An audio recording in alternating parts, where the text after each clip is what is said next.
Cruising is all about self-sufficiency. What happens when you're on land? Are there times you can practice it even there? Hi, I'm Nika Waters, and welcome to the Boat Galley podcast.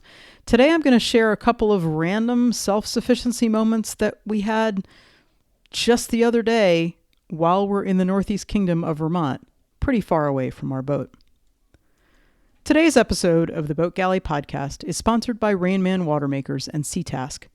Rainman Watermakers are capable of producing up to 37 gallons of fresh, clean drinking water per hour from seawater. Portable and installed models are available, all with off-the-shelf parts.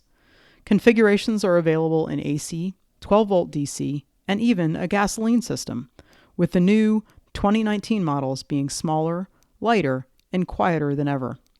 SeaTask is the premier U.S. facility for Rainman Watermakers. Visit them at www.seataskgroup.com to learn more. That's SeataskGroup.com. One of my favorite parts about cruising and going cruising is the self-sufficiency aspect. Sure, there are times that gets frustrating, and it would be really nice to just be able to call in for pizza sometimes, but in general, I love to be self-sufficient and know that the stuff that we have on board and the stuff that we're doing is absolutely from our own fingertips. Vermont is a lot like cruising. We've been up at a house in the Northeast Kingdom of Vermont for the summer, working hard on some deferred maintenance and shoring up the house to make sure that it stays put and stays here and stays standing during the winter. There are so many things that are familiar to life up here as they are when we're sailing. And I keep being reminded of that time and time again. Two little things that we did in the last couple of days that just absolutely remind me of why we go cruising and the things that we love about going cruising. One of those, Jeremy cut his own hair yesterday. He does this on occasion. He started doing this when we were cruising with the kids back in 2008, 2009, 2010. He pulls out the clippers and he stands in front of the mirror. He hasn't paid a barber in over 10 years. There's no wasted time waiting for somebody to fill up a chair or open up a chair for him. He just decides he wants a haircut and gives himself a haircut.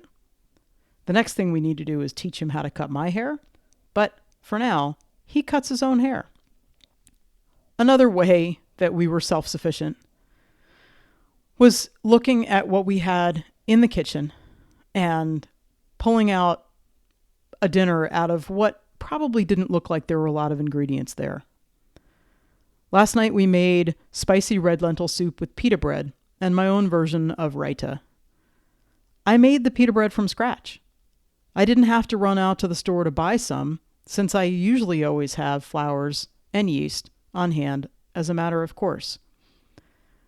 But the bigger idea behind self-sufficiency with this particular example is that I didn't have the spices that I needed according to the recipe for the soup.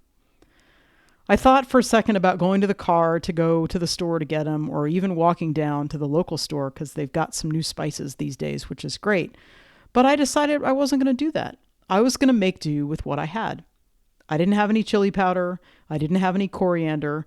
Instead, I put in some extra black pepper and a tiny amount of cinnamon, plus a little bit of curry powder as the substitutions. Knowing, as I do, that chili powder offered a little bit of kick and the coriander is a little bit sweet, that made it really easy to decide on those particular substitutions. A third thing is taking advantage of what you have on hand, and that absolutely is the underscore to what self-sufficiency means. Up here in the Northeast Kingdom of Vermont, it's starting to get cold, and we just finished ripping out all of the heat registers and the furnace because we weren't going to keep the house. We're not keeping the house open all winter, and the furnace was pretty much dead, so were the heat registers and the fans that were in there. And we thought, nope, just time to pull the things out. But the shoulder seasons, and this is considered a shoulder season, are pretty cold. They're chilly. We've already had a frost warning up here. And what should we do for warm? There's a fireplace. Fireplace is not particularly efficient for heat. Plus, the fact is that the fireplace is in a whole different part of the house than where we spend a lot of our time. We debated a pellet stove. We debated some kind of a wood stove. But then we realized there was actually an existing solution in the house. My Aunt Sue had a propane heater in the garage that was plumbed but not in use. Jeremy brought it in, looked up what the code was for compliant installation, set it up, and now all we do to have heat in our part of the house is you press a button and it's warm. A great skill to practice before you go cruising is the ability to make do with what you have. Instead of jumping up to buy something or to pay somebody else to do something, look around to see what might work and how you could do it yourself instead. I'm looking forward to seeing you out there. Thanks so much for listening to the Boat Galley podcast today, and thanks to our sponsor, Rain Man Watermakers.